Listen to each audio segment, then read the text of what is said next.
এবার লোকটি একটু গম্ভীরভাবেই উচ্চারণ করে উঠল,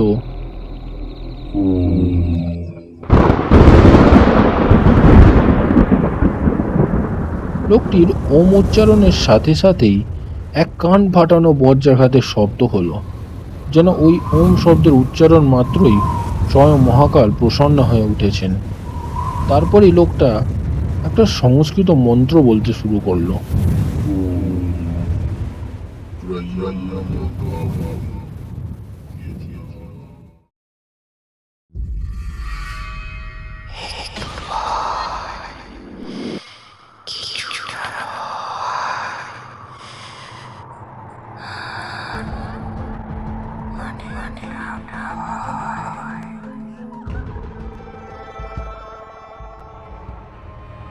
ভারত এবং বিশ্ব সাহিত্যের অজ্ঞাততার কালো অন্ধকারে থাকা কিছু অতি প্রাকৃত অপশক্তি রহস্যের ভাণ্ডার নিয়েই গল্পকার চ্যানেলটি। এই চ্যানেলটিতে আছে একটু ভয়, কিছুটা ভয়, আরও অনেকটা ভয়। So stay connected. আজকের গল্পের নাম কালভৈরবের আস্তানায়, প্রথম পর্ব। প্রধান চরিত্রে সোম, রঞ্জনা ও শিবু। গল্প পাঠে আমি আদিত্য ও রঞ্জনার চরিত্রে রিমা।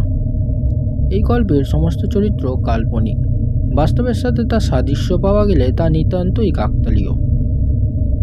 শুরু করা হচ্ছে কালভৈরবের আস্তানায়, প্রথম পর্ব।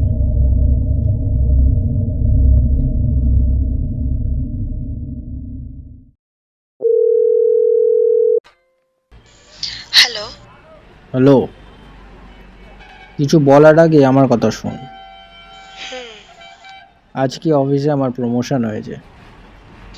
বাহ, এ তো দারুণ ব্যাপার। তা কবে খাওয়াচ্ছিস বল? আরে বলছি, খাওয়া ছাড়া কি তোর মাথায় কখনো কিছু থাকে না নাকি? আমি একটা গুরুত্বপূর্ণ বিষয় নিয়ে কথা বলার জন্য তোকে ফোনটা করলাম। সোম আর রঞ্জনা সেই কলেজের সময় থেকে একে অপরের বন্ধু। বন্ধু বলছি ঠিকই, কিন্তু আসলে দুজন দুজনকে বন্ধুর থেকে একটু বেশিই ভালো। মুখে কোনো দিন কেউ কাউকে কিছু না বলতে পারলেও দুজনে একে অপরের মনের কথা ভালোভাবেই জানে। আসলে আমার প্রমোশন হয়েছে সেটা বড় কথা নয়। আগে আমার কাজ ছিল এই অফিসে শুধু ডেস্কে বসে কম্পিউটারে টাইপ করা, কিন্তু এরপর থেকে আমার কাজ হবে পশ্চিমবঙ্গের বিভিন্ন প্রান্তে অফিসের যে ব্রাঞ্চগুলো আছে সেই ব্রাঞ্চগুলোকে গিয়ে সার্ভে করা এবং তাদের একটা রিপোর্ট তৈরি করে উপর মহলে পাঠানো। এবার শেষ কথাটা বলার সময় সোমের গলাটা কিছুটা কেঁপে উঠল। আমাদের দেখা করাটা এবার কিছুটা কমে যাবে। কিছুক্ষণ অতল নিস্তব্ধতা, যে নিস্তব্ধতার মধ্যে জমে আছে অজানা এক ভয়, অজানা এক প্রিয় মানুষের থেকে দূরে চলে যাওয়ার আতঙ্ক। তুই যা রে। এই তিনটে শব্দ যেন সোমের বুকে বারবার আঘাত করতে করতে বলছে, তুই যাস না রে, তুই থেকে যা, তুই ছাড়া আর কে আছে আমার। তুই চলে যা সোম। আবার সেই রূপলি ঝংকার বেজে উঠল ফোনের ওপার থেকে। সোমের বুকটা এবার দুমড়ে মুছলে গেল, হাহাকার করে উঠল এক নিস্তব্ধ আর্তনাদ। কাল তো রবিবার, কালকে তুই ঘরে থাকবি? হ্যাঁ। তোদের কোথাও বেরোনোর প্ল্যানটা নেই তো? না, কেন বল? রঞ্জনাকে কথা শেষ করতে না দিয়েই ফোনটা কেটে দিল সোম। সে আর সিদ্ধান্ত নিয়েই ফেলেছে। এই বলে ফোনটা বিছানায় রেখে দরজা খুলে নিচে নেমে গেল সে।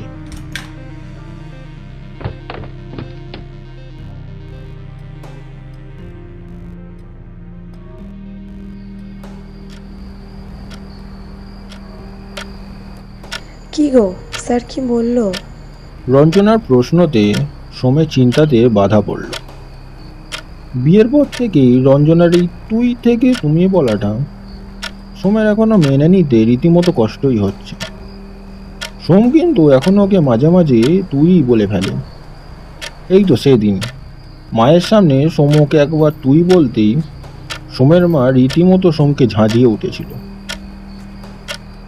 সোম উত্তর দিচ্ছে না দেখে রঞ্জনা আবার তাকে জিজ্ঞেস করলো। স্যার কি বললো, বলবে তো? সোম উত্তর দিল,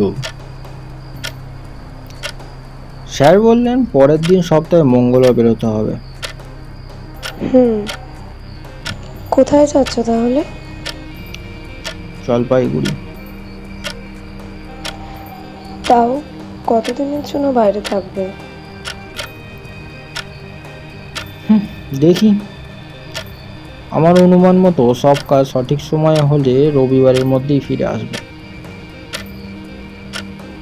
সোম ভালোই বুঝতে পারলো রঞ্জনার নিজেরও যাওয়ার যথেষ্ট ইচ্ছা আছে, কিন্তু ওর অফিসে একটা বড় প্রজেক্ট চলছে, আর সেই প্রজেক্টের ইনচার্জের অ্যাসিস্ট্যান্ট সে নিজেই।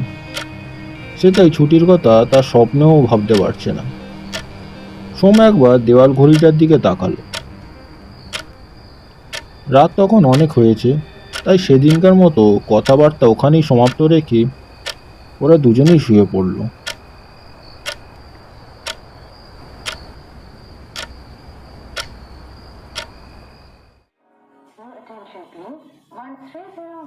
হাওড়া স্টেশনের সব থেকে পুরনো ঘড়িটার নিচে দাঁড়িয়ে সোম। বলতে গেলে সে আধুনিক কলকাতার ছেলে, কিন্তু আধুনিকতার মাঝে আজও তার মনের কোনো এক গভীরে বাসা বেঁধে আছে সেই ঐতিহ্যের এক নিদারুণ জলাশয়। সোমের কোনোদিন যদি ট্রেন দেরি থাকে, সোম আপনা থেকেই এই ঘড়িটার নিচে চলে এসে ঘড়িটার দিকে এক মনে তাকিয়ে থাকে। তার খুব ভালো লাগে এই বয়স্ক সময়ের রক্ষকটাকে। এই প্রহরীটা শুধু সময় বলে না। সোম কতবার দেখেছে যখনই কোনো যাত্রী তাদের দল ছেড়ে হারিয়ে পড়ে, সে কোনো দিকে না তাকিয়ে সোজা চলে আসে শহরের পুরনো এই সময়ের প্রহরীটার নিচে। তারপর তাকে তাদের দলের খুঁজে পেতে বেশি সময় লাগে না। সোম এবার তার পেছনের ডিজিটাল স্ক্রিনের দিকে তাকালো। সেখানে দেখাচ্ছে 9:15 new Jalpaiguri express platform number 7 থেকে ছাড়বে। সোমের ফোনটা তার পকেটে একবার নড়ে উঠল। সে ফোনটা বের করে দেখে রঞ্জনার মেসেজ। রঞ্জনা তাকে ছাড়তে আসতে পারেনি, অফিসে আজ কাজের অনেকটা চাপ। এর মাঝেও 3বার ফোন করে তার জিজ্ঞেস করা হয়ে গেছে ট্রেন এসে গেছে কিনা। যতক্ষণ না সোম ট্রেনে উঠে নিজের সিটে বসেছে ততক্ষণ মেয়েটার শান্তি নেই। মেসেজের রিপ্লাই দিয়ে সোম এগিয়ে গেল 7 নম্বর প্ল্যাটফর্মের দিকে। যথারীতি সময়ে ট্রেন প্ল্যাটফর্মে ঢুকে গেল। কামরায় উঠে নিজের সিট খুঁজে নিতে সময় বেশি সময় লাগলো না। সময়ের সিটটা একদম ট্রেনের উপরের বার্থে। এখন সকাল সকাল উপরে না উঠে জানালার পাশেই বসে পড়ল সোম। তার সামনের সিটে একটা সাধারণ মধ্যবিত্ত পরিবার ছুটি কাটাতে যাচ্ছে জলপাইগুড়িতে। ছুটি কাটাতে যাচ্ছে বোঝা গেল তাদের ব্যাগের পরিমাণ দেখে। তাদের পরিবারে তারা স্বামী স্ত্রী ও একটি ফুটফুটে বাচ্চা মেয়ে। বাচ্চাটা এই গরমেও মাথায় একটা হনুমান টুপি পরে বসে আছে। সোম সামনের সিটে বসে থাকা ভদ্রলোকটিকে জিজ্ঞেস করলো, আচ্ছা, এই যে বাচ্চাটা টুপিটা পরে বসে আছে, ওর গরম লাগছে না? ভদ্রলোকটি যে পাঞ্চি হচ্ছে সেটা সোম বুঝতে পারেনি। লোকটি একগাল ভর্তি মুখে পানের পিক নিয়ে বলল, আর পড়বেন না দাদা, জবে থেকে শুনেছে জলপাইগুড়িতে ঠান্ডা, তখন থেকে টুপিটা পরে বসে আছে, কাউকে খুলতে দিচ্ছে না। সোম বাচ্চাটার দিকে তাকিয়ে মুচকি একটু হেসে মুখটা ফিরিয়ে নিল জানলার দিকে।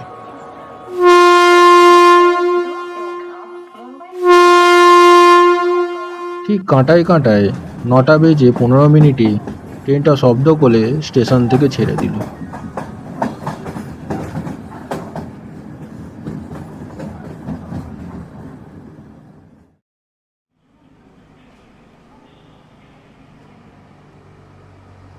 পৌঁছাতে পৌঁছাতে বৃহস্পতিবার দুপুর হয়ে গেল।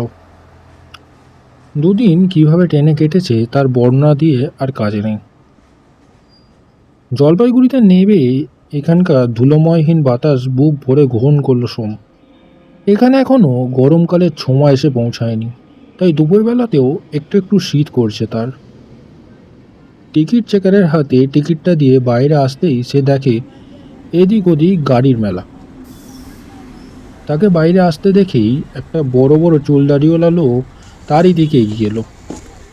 লোকটি বলল, ওয়েলকাম স্যার, কেমন আছেন? আসতে কোনো কষ্ট হয়নি তো আপনার? আপনাকেই নিতে এসেছি।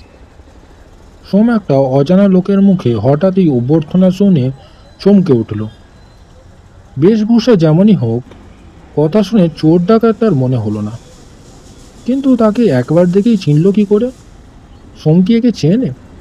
কেমন চেনা চেনা গলায় তো মনে হতে লাগলো। লোকটা মনে হয় সোমের মুখের ভাব দেখেই আন্দাজ করতে পারল সে কি ভাবছে। সে বলল, স্যার আমাকে চিনতে পারছেন না? লোকটার গলার আওয়াজ এবার সত্যি সত্যি চেনা চেনা মনে হতে লাগলো তার। তখনই বিদ্যুৎ চমকের মতো মনে পড়ে গেল। আরে তাবান না? হ্যাঁ স্যার। তা ভাই এত দাড়ি কম রেখেছিস কেন? মানত টানত করেছিস নাকি? দাঁড়া স্যার, মানত নয়, এমনি রেখেছি। ওহো, তা ভালো। তা বিয়ে টিয়ে করেছিস নাকি? হ্যাঁ স্যার, একটি মেয়েও হয়েছে। কী নাম রেখেছিস তাহলে মেয়ের? গৌরী রেখেছি স্যার। খুব মিষ্টি নাম। তাহলে ভাই চ, দেরি হয়ে যাচ্ছে, যাওয়া যাক হোটেলে। এই বলে সোম গাড়ির দিকে এগিয়ে গেল। তামান রীতিমতো জোর করেই সোমের ব্যাগগুলো তার হাত থেকে ছিনিয়ে নিল। তামানকে সে আগে থেকেই চেনে। আগেও সোমদের অফিসেই থাকতো। তারপর ওর বাবা মা মারা যাওয়ার পরই এখানকার অফিসেই চলে আসে ও। ওর এখানে আসার স্যাংশনটাও সোমই করে দিয়েছিল। এখানেই ওদের পূর্বপুরুষের বাস। নিজের বাড়ি ছেড়ে বাইরে থাকতে কারই বা ভালো লাগে? এই তো সে নিজেই ঘর থেকে মাত্র দুদিনের জন্য এসেছে, তাতেই তার মনটা কেমন বারবার ঘরের দিকে টানছে। ওর পক্ষে মন খারাপ করাটা খুবই স্বাভাবিক। যাই হোক, বর্তমানকে অস্বীকার করার ক্ষমতা কারোরই নেই। গাড়িতে বসে রঞ্জনাকে ফোন করে জানিয়ে দিল সে পৌঁছে গেছে। রাস্তার চারপাশে কত বড় বড় গাছ, দেখলেই চোখে একটা ঠান্ডা কোমলতার স্পর্শ অনুভব হচ্ছে। ফাঁকা রাস্তায় গাড়ি এগিয়ে চলল দ্রুত গতিতে।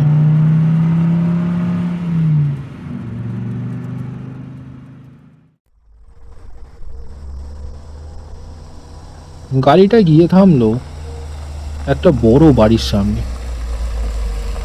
বাড়ি বললে বাড়িটাকে অপমান করা হবে, একে বলা উচিত রাজবাড়ি। তামানকে একটু ঠাট্টা করার জন্যেই সে জিজ্ঞেস করলো, তা তামান ভাই, আমাকে নিতে কোনো সেনাপতি তার হাতিতে বা ঘোড়ায় আসবে না? তামান তার ঠাট্টাটা ঠিক বুঝতে পারলো না। ও বলল, স্যার, এই শর্ত এখানে পাওয়া যায় না, কিন্তু বন বিড়াল আছে, সেগুলোকে দূর থেকে দেখলে বাঘ মনে হয়। তামানটার বরাবরই সেন্স অফ হিউমার খুবই কম। গাড়ি থেকে নামতেই একজন কেয়ারটেকার গোছের লোক এসে সোমের ব্যাগপত্রগুলো নিয়ে ভেতরে চলে গেল। বাড়িটা বড় হলে কি হবে, গোটা কয়েক ঘর মাত্র ব্যবহার করা হয়। তারই মধ্যে সোমের থাকার জন্য একটি ঘর রেডি করা হয়েছে। ঘরটা একদম পিছনের দিকে। এই ঘরটা নাকি তামানই বেছে রেখেছে তার জন্য। তাই সে তামানকে জিজ্ঞেস করলো, আমার ঘরটা এত পেছনের দিকে বাঁচলে কেন? এই বাড়ির সব থেকে ভালো নেটওয়ার্ক এখানেই পাওয়া যায়। তামানের যুক্তির ওপর আর কথা বলার কোনো জায়গাই নেই সোমের। ব্যাগপত্র সব গুছিয়ে রাখতে রাখতে বেলা গড়িয়ে বিকেল হয়ে গেল। ফ্রেশ হয়ে চা হাতে নিয়ে যখন সে বারান্দায় এসে দাঁড়ালো, তখন তার চোখ এসে লাগলো প্রকৃতির এক অপূর্ব চিত্র প্রতিভায়। পৃথিবীর সর্বকালের শ্রেষ্ঠ চিত্রশিল্পীও এই দৃশ্যের সামনে এসে মাথা নত করেন। সোম একবার আকাশের দিকে মুখটা তুলল। হালকা হালকা মেঘ জমেছে পশ্চিম দিকে। মেঘগুলো দেখে মনে হচ্ছে কোনো মা পরম আদরের সঙ্গে তার ধীরে ধীরে ঘুমিয়ে পড়া শিশুর শরীরের উপর তুলোর চাদর চাপিয়ে দিচ্ছেন। এই হোটেল বাড়িটা একটু চড়াইয়ের উপরে, তাই অনেকটা দূর পর্যন্ত দেখা যায়। সোম মনে মনে ভাবলো, রঞ্জনা যদি এখানে আসতো নিশ্চয়ই একটা কবিতা লিখে ফেলতো। রঞ্জনা যে খুব উচ্চমানের কবিতা লেখা তা নয়, কিন্তু ভালোবাসা এমন জিনিস, তার অতি বেমানান ছন্দ ছাড়া কবিতাতেও সোমকে তার তারিফ করতেই হতো। একবার তো সোম রঞ্জনাকে আবেগের বশে বর্তমান যুগের বিদ্রোহী কবি আখ্যা দিতে যাচ্ছিল, কিন্তু সেদিন মনে হয় নজরুলের প্রতি একটু দয়া হয়েছিল তার, তাই সেই দিন আর সেটা বলতে পারেনি সে। চাটা শেষ করেই বাইরের রাস্তায় এসে দাঁড়ালো সোম। তার সামনের দিকে যেখানে রাস্তাটা শেষ হয়ে খাড়ার ঢালাই পথ নেমে গেছে সেদিকে এগিয়ে গেল সে। নিচে একটা জঙ্গল দেখা যাচ্ছে। কলকাতায় থাকতে জঙ্গল বলতে সারা জীবন সে বোটানিক্যাল গার্ডেনই দেখে এসেছে। এখানে এসে সে বুঝতে পারছে জঙ্গল কাকে বলে। হাতের ঘড়িটার দিকে একবার তাকালো সে। 4:20 সন্ধে হতে এখনো অনেক দেরি আছে। সে আর নিজের উত্তেজনার উপর নিয়ন্ত্রণ রাখতে পারল না। রাস্তা দিয়ে ঘুরে পথ সোজা জঙ্গলের ভেতরে ঢুকেছে। সে বড় বড় পা ফেলে সেই দিকে এগিয়ে গেল।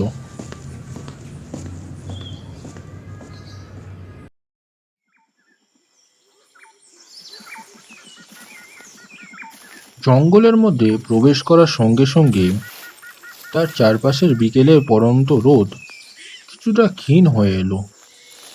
চারিদিকে বড় বড় গাছ, দূর থেকে নাম না জানা পাখির ডাক, পায়ের সাথে তাল মিলিয়ে চলা শুকনো পাতার ঘরঘর শব্দ।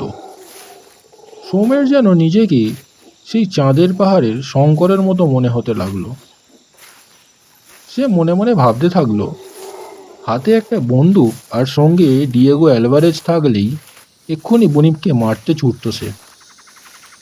বিকেলের পরন্ত রোদ গাছের ফাঁকে ফাঁকে স্পটলাইটের মতো আলো ফেলছে তার মুখের ওপর। সোম যখন থেকেই জঙ্গলে পা দিয়েছে তখন থেকেই তার মনে এক অদ্ভুত অনুভূতি হচ্ছে, যেন জঙ্গলটা তার কত পরিচিত। নতুন জায়গায় গেলে যেরকম অপরিচিত জায়গার একটা ভাব লাগে, এখানে কিন্তু সেটা লাগছে না। বরং এই জায়গাটা সোমের নিজের বাড়ির থেকেও বেশি আপন মনে হতে লাগলো। এই অস্বাভাবিক আন্তরিকতার টানটার মানে সে কিছুতেই ধরতে পারছে না। পাহাড়ি এলাকায় সন্ধে ঝুপ করে নামে, এটা তার জানা ছিল, কিন্তু এই জায়গাটার মোহতে সে তা প্রায় ভুলেই গিয়েছিল।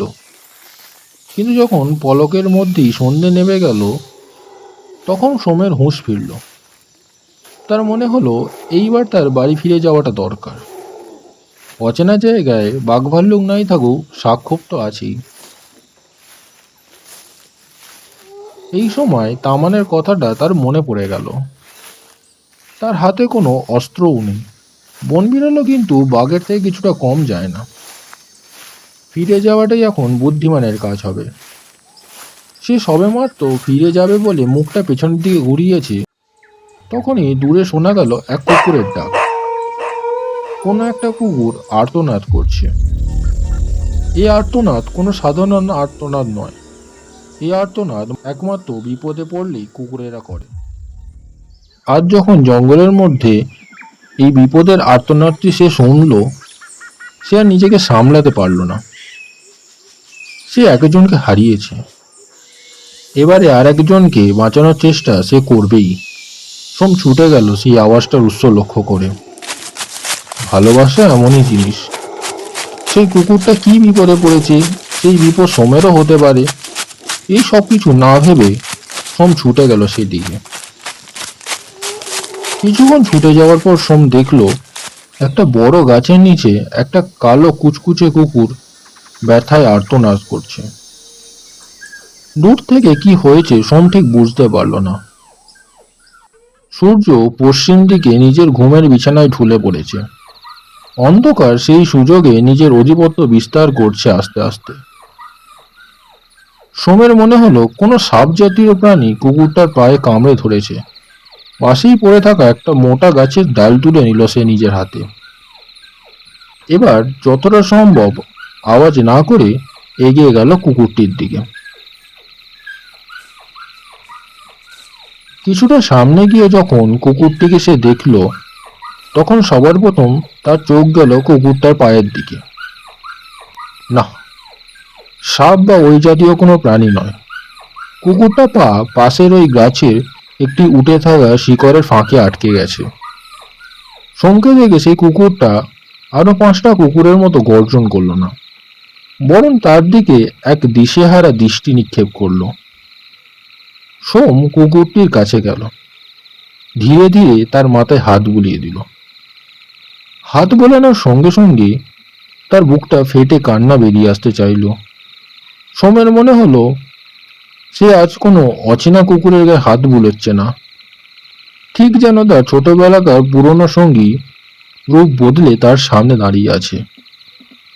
সে অনেকক্ষণ ধরে চেষ্টা করে অবশেষে কুকুরটির পা গাছের শিকড় থেকে বের করতে সক্ষম হলো। সোম ভেবেছিল বাকি কুকুরদের মতো এও মুক্তি পাওয়ার পর ছুটে পালিয়ে যাবে, কিন্তু এই কুকুরটা তার পায়ের কাছে এসে কুই কুই করতে লাগলো, যেন ওদের ভাষাতেই সোমকে ধন্যবাদ দিচ্ছে। সোম ও কুকুরটিকে কোলের কাছে নিয়ে আদর করতে লাগলো। ধন্যবাদ। আচমকা সোমের কানের কাছে অতি দৃঢ় একটি কণ্ঠস্বর শোনা গেল। সোমের হৃদস্পন্দন রীতিমতো বন্ধ হয়ে যাচ্ছিল আর একটু হলেই। সে চমকে পিছনে তাকালো। একটা লোক তার থেকেই দুহাত তফাতে দাঁড়িয়ে আছে। সন্ধ্যের অন্ধকার এখন পুরোপুরি জঙ্গলটাকে গ্রাস করে ফেলেছে, ফলে লোকটার মুখ সে দেখতে পাচ্ছে না। লোকটাকে দেখেই কুকুরটা সোমের হাত ছাড়িয়ে সেই অজানা মূর্তির পায়ের কাছে গিয়ে চুপ করে বসে পড়ল।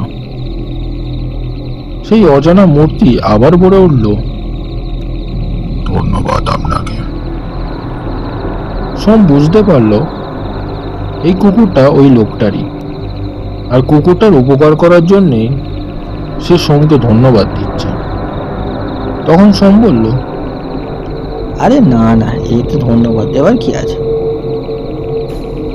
লোকটি এবার তার দিকে কিছুটা এগিয়ে এলো। সোম তখনও লোকটার মুখ ঠিক করে দেখতে পাচ্ছে না, শুধু দেহের গঠন বলে দিচ্ছে লোকটি বেশ সুপুরুষ, আর তার শরীরেও শক্তির কোনো অভাব নেই। সে লোকটিকে জিজ্ঞেস করলো, তা আপনি কোথায় থাকেন দাদা? লোকটি বলল, আমার থাকার কোনো ঠিক নেই দাদা। আমি এখানেও থাকি, আবার আমি ওখানেও থাকি। মানে সেটা কি করে সম্ভব? লোকটি কোনো উত্তর দিল না, হয়তো তার প্রশ্নটা সে শুনতে পায়নি।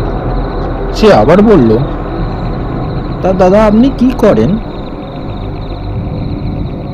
লোকটি বলল, আমি শুধু আদেশ পালন করি। কার আদেশ? আমার গুরুর আদেশ। গুরুর আদেশ ছাড়া আমি কিছুই করতে পারি না। সোমের বুকের মধ্যে এবার একটু একটু করে ভয় বাসা বাঁধছে। লোকটা ডাকাত দলের কেউ নয় তো? সোম আরো ভয় পেয়ে জিজ্ঞেস করলো, আজও কি আপনার গুরু আপনাকে এখানে পাঠিয়েছে? হ্যাঁ, কি কাজে? সোমের গলাটা আপনা থেকেই কেঁপে উঠল। লোকটি বলল, তোমার কাছে। কি কাজে? লোকটি চুপ করে রইল। হঠাৎ লোকটি কোমর থেকে একটা দড়ির মতো জিনিস বের করলো, তারপর সেটা এগিয়ে দিল সোমের দিকে। হঠাৎ আপনা থেকেই সোমের ভয়টা এক নিমিষে উবে গেল। সোম দেখলো লোকটির হাতে একটি রুদ্রাক্ষের হার। সে যন্ত্রচালিতের মতো রুদ্রাক্ষের হারটি হাতে নিয়ে নিল। লোকটি তখন বলে উঠল, এটি তোমার জন্য, তুমি এটা সব সময় পরে থাকবে, খুলবে না।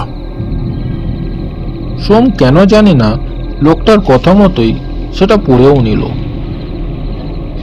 সোম রুদ্রাক্ষের হারটি পরার পর লোকটিকে জিজ্ঞেস করলো, আচ্ছা, এটা আমাকে দিলেন কেন? আমার গুরুদেব তোমার জন্য পাঠিয়েছে এটা এবং এটা। লোকটা কিছু একটা বলতে গেল, কিন্তু মাঝপথেই সে থেমে গেল। অন্ধকারে ঠিক করে মুখটা বোঝাও গেল না। তার বুঝতে অসুবিধা হলো না যে লোকটি এক দৃষ্টিতে তার দিকে তাকিয়ে আছে। এবার লোকটি ধীরে ধীরে তার হাতটা সোমের মাথায় রাখলো।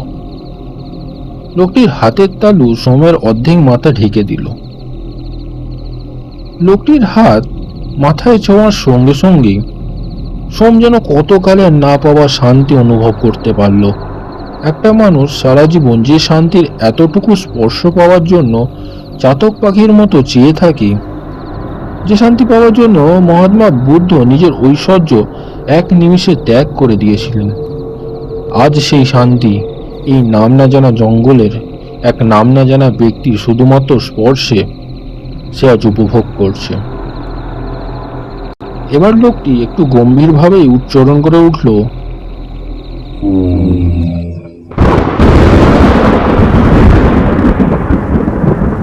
লোকটির ওম উচ্চারণের সাথে সাথেই এক কান ফাটানো বজ্রাঘাতের শব্দ হলো, যেন ওই ওম শব্দের উচ্চারণ মাত্রই স্বয়ং মহাকাল প্রসন্ন হয়ে উঠেছেন। তারপরে লোকটা একটা সংস্কৃত মন্ত্র বলতে শুরু করলো।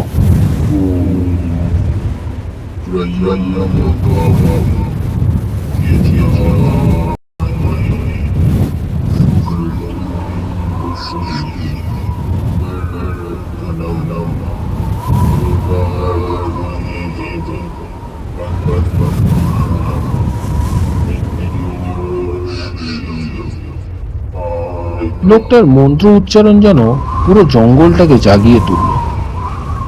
হাওয়ার স্রোত যেন আচমকাই অত্যাধিক রকমের তীব্র রূপ ধারণ করলো। দূরে এবার একে একে সমস্বরে আর্তনাদ করতে লাগলো শেয়ালের দল।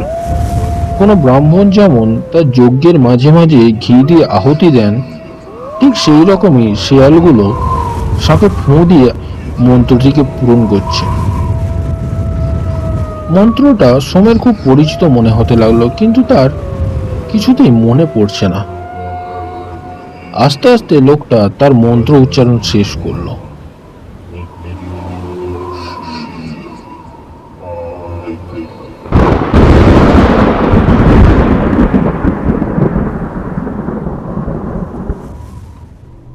মন্ত্রটি শেষ হতেই অন্তিমবারের জন্য আকাশে বিদ্যুতের পূর্ণাহুতি হলো এবং জাদু বলে জেগে ওঠা এই জঙ্গলটা আবার আস্তে আস্তে নিজের নিদ্রায় চলে গেল। লোকটি এবার ধীরে ধীরে সোমের মাথা থেকে তার হাতটা সরিয়ে নিল। হাতটা সরিয়ে নেওয়ার পর সোম হতভম্ব হয়ে সেখানেই দাঁড়িয়ে থাকলো। এবার লোকটি আস্তে আস্তে সোমের গলার রুদ্রাক্ষটা নিজের হাতে নিল এবং তারপরে বলল, এই রুদ্রাক্ষ যখন মনের সাথে মিলবে তখনই তিনি পাঠাবেন। সোম বলল, কাকে পাঠাবে? তার গলায় এখন আর ভয় নেই। লোকটি যেন তার সব ভয় টেনে নিকড়ে বের করে নিয়েছে। লোকটি শুধু ঠোঁটের কোণে একটি হাসি নিয়ে বলল, সময় এলেই তোমার সব প্রশ্নের উত্তর তুমি আপনা থেকেই পেয়ে যাবে। এই বলে সে পেছনে ফিরে এগিয়ে গেল। লোকটি কিছু দূর এগিয়েছে এমন সময় সোম পেছন থেকে হাঁক দিল, ও দাদা, আপনার নামটা তো বলে গেলেন না। তার মনে হলো লোকটি বোধহয় আগে থেকেই জানতো যে সে এই প্রশ্নটা করবে। লোকটি তার মুখ সোমের দিকে না ঘুরিয়েই বলল, আমার নাম শিবু, এখানের লোকেরা আমাকে এই নামেই ডাকে। সোম আবার একটা প্রশ্ন করতে যাচ্ছিল, কিন্তু লোকটি যেন কোনো জাদু বলে তার মনের প্রশ্নটা বুঝতে পেরে সোমে কিছু বলার আগেই বলল, সোজা গিয়ে বাম দিকের রাস্তাটা ধরবে, কিছু দূর গিয়েই দেখবে একটা বাঁশঝাড় আছে। তার ডান দিক দিয়ে কিছুটা গেলেই রাস্তা পেয়ে যাবে। তারপরই লোকটা সেই নিরাকার অন্ধকারের মধ্যে অদৃশ্য হয়ে গেল। সোম অনেকক্ষণ ধরে সেখানে হতভম্বের মতো দাঁড়িয়ে থাকলো। সোম এই ঘটনাটার মানেটা ঠিক বুঝে উঠতে পারছে না। লোকটি কে? কেনই বা তাকে এই মালাটা দিয়ে গেল? কে এই লোকটার প্রভু? লোকটা কিসের মন্ত্র পড়ে গেল? এইসব একসঙ্গে ভাবায় সোমের মাথাটা যন্ত্রণা করে উঠল। হঠাৎ দূরে একটি বাদুড়ে ডানা ঝাপটানোর ক্ষীণ আওয়াজে সে তার সঙ্গতি ফিরে পেল। সে আবার চারদিকে ভালো করে পর্যবেক্ষণ করলো এবং সেই কালো অন্ধকারে ঘেরা জঙ্গলটি দেখে তার ষষ্ঠ ইন্দ্রিয় তাকে বলল, এই অজানা নতুন জায়গায় এই সময় তার এখানে থাকাটা উচিত হবে না। তাই সে লোকটির বলে দেওয়া পথ ধরেই এগিয়ে চলল।